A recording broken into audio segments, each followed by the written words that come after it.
Dig it out, oh, oh, dig. Dig it out, oh, oh, yeah. Dig it out, oh, oh, dig. You got to go dig them holes. So, you're going to get a hole in your graph when would-be asymptotes, quote-unquote, cancel out. For example, here we have f of x equals x minus 1, x plus 2, all divided by x minus 1, x minus 3. Normally, to find our vertical asymptotes, we see what makes the denominator 0. That would give us a vertical a vertical asymptote at x equals 1 and x equals 3. But looking at my function here, I see that I have x minus 1 on top and x minus 1 on bottom. So these will cancel out. That's what I mean by would-be asymptotes canceling out.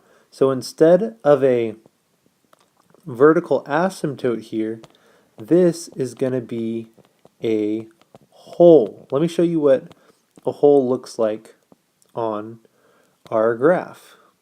So on our coordinate plane here, we do have a vertical asymptote at x equals 3. So I'll go ahead and draw that in at x equals 3. And let's say my graph is moving downward in this direction. Once I get to x equals 1, once I get to this point where x equals 1, instead of an asymptote now, we're going to have a hole in our graph. This is basically just saying that the graph at this point does not have a value, because obviously it would make the denominator 0. So, after I draw my hole, my graph is going to continue on like normal,